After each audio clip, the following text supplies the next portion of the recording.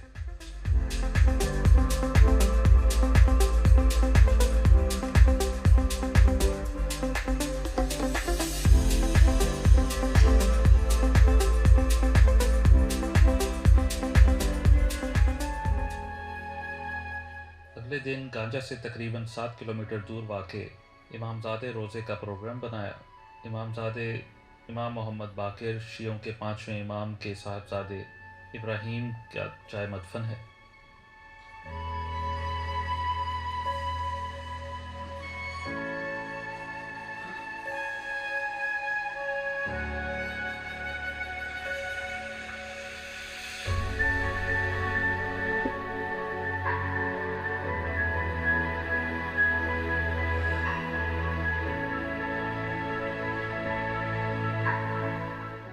यहाँ पे उनका एक रोज़ा तामीर किया गया है और इसके अहाते में एक खूबसूरत मस्जिद भी तामीर है। रोज़े में जाकर ज़ियारत की।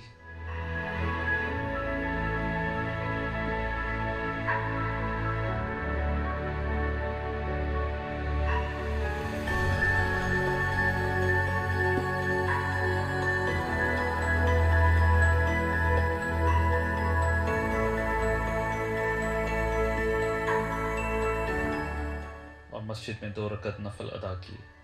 इंतहाई पुरपेच पहाड़ियों के दरमियान तकरीबन 1 घंटे का सफ़र करने के बाद कोएगोल नेशनल पार्क पहुँचे। गाड़ी पार्किंग में लगाई और झील के किनारे पहुँच गए।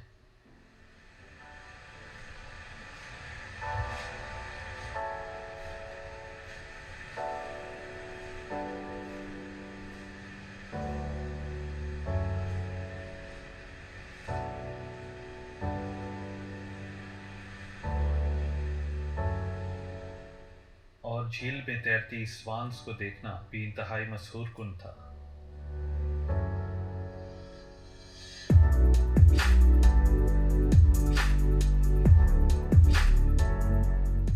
इस नेशनल पार्क में एक रेस्टोरेंट और एक हाई ऑब्जर्वेशन डेक भी बनाया गया है, लेकिन उस दिन ये टूरिस्ट के लिए बंद था। लेकिन इन खूबसूरत हरे भरे पहाड़ों के दरमियान एक नहायत खूबसूरत झील का नज़ारा भी बहुत दिलफरेब था। यहाँ दिल भर के सुकून लेने के बाद वापस गंजा की राह ली।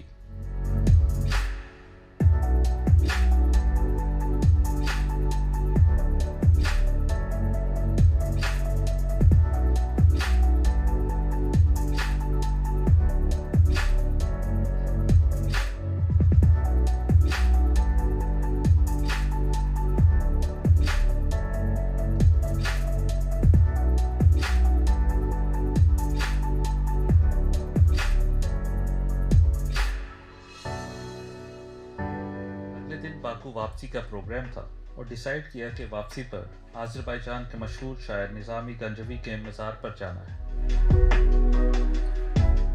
सो मज़ार पर पहुंचे, फातिहा पढ़ी। मज़ार के बिलमुकाबिल निज़ामी म्यूज़ियम है, तो सोचा कि लगे हाथों वहाँ भी हो लें।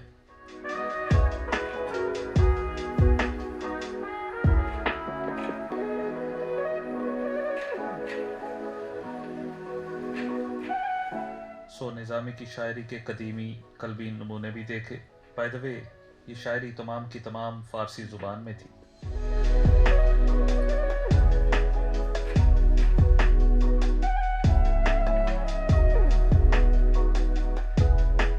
म्यूज़ियम से निकलने के बाद हमने निज़ामी गंजवी के शहर को अलविदा कहा और इस तरह हमारा आज़रबाईजान का सफ़रनामा मुकम्मल हुआ।